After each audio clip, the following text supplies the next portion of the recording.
we've reached that point in the debate. It's time for the closing statement. Is it the same order? I apologize. Who goes first? Is it George? Okay, do the honors.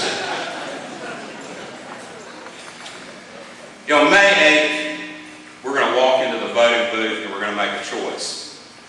And here's the essence of that choice. Which candidate on this stage tonight is going to go to Washington and fight to end Washington politics? Now, I've never run for political office before, or served in a political office. I was a U.S. attorney and had the good fortune of doing hard work with a lot of good people. And we prosecuted a lot of politicians.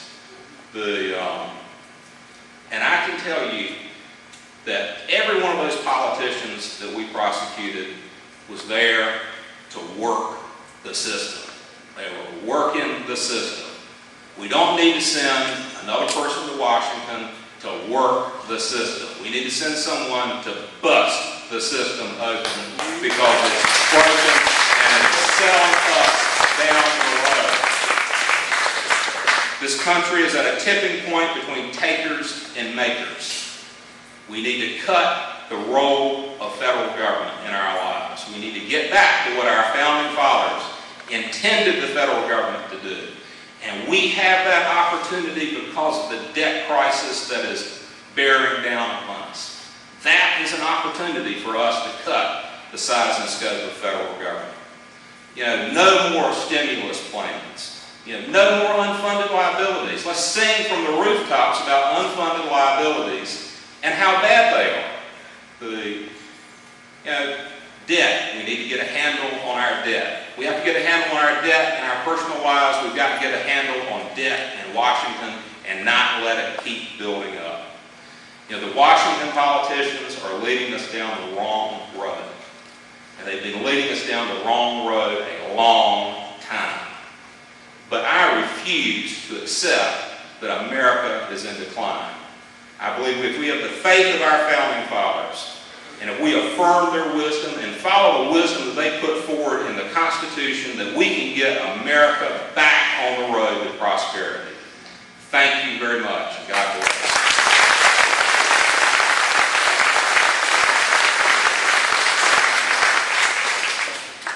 Well, thanks for coming out and listening to the three tenors. I hope you enjoyed the music. Everyone in this audience understands the serious challenges that must be resolved to ensure the promise of freedom and economic security for our nation. There is much in common between the three candidates that are here tonight, but there are some differences. And those differences will be key to reforming Washington. I've spent my life earning a living building a small business in the private sector. We have an economy to fix, and I know firsthand how the free enterprise system works and how government overregulation and taxes destroy opportunity and economic growth. I'm the only candidate here tonight who has been able to cut a government budget.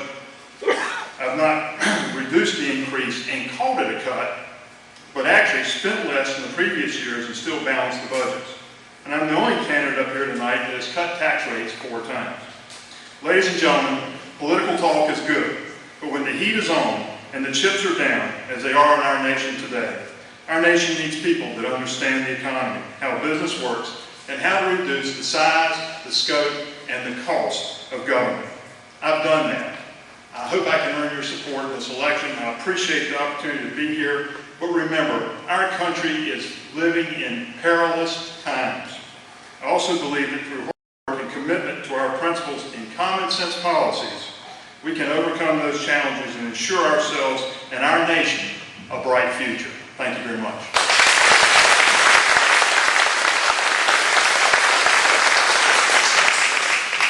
I want to thank each of you for coming out tonight. And yes, you do have a decision to make on May 8th. But actually, if you listen to the words that George and Paul said, in many ways they made a case for Bill Randall to be your next congressman. And as far as creating jobs, I have had some individuals tell me that the things that I've done since I retired makes a good case for me being a congressman for the 13th Congressional District because of the way they watch me operate.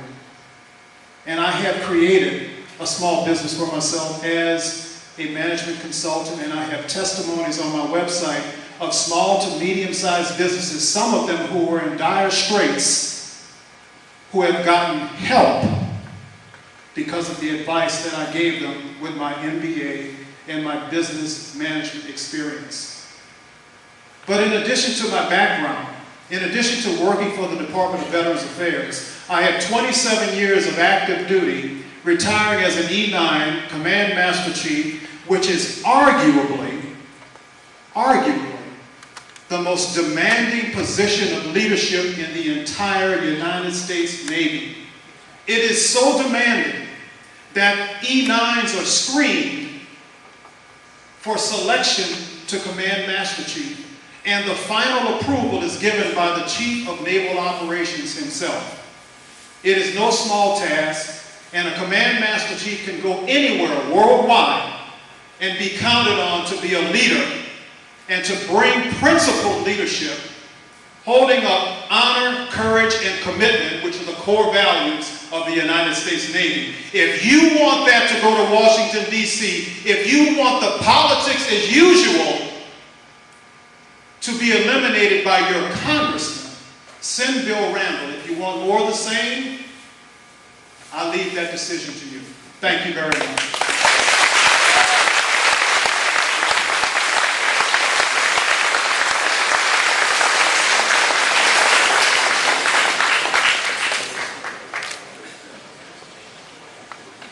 Thank you, gentlemen, so very much. Let's give our three of them.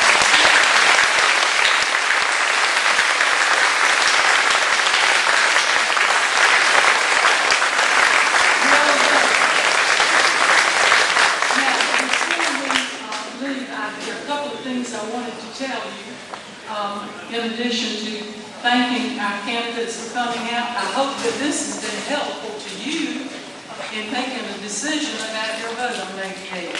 These candidates would welcome you to come and speak to them and ask them anything that you didn't want to write down in advance.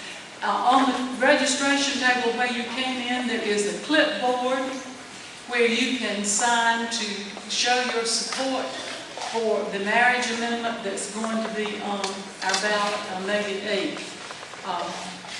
An opportunity for those of you who share our belief that we need to support families and marriage.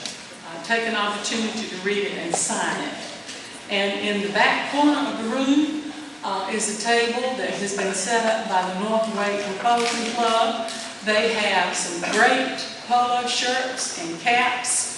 When you're going to your Republican meetings this campaign season, you want to dress appropriately, then stop by and see those folks and check out their merchandise. I know they'll be happy to see you. Again, thank you for those who worked so hard to put this together.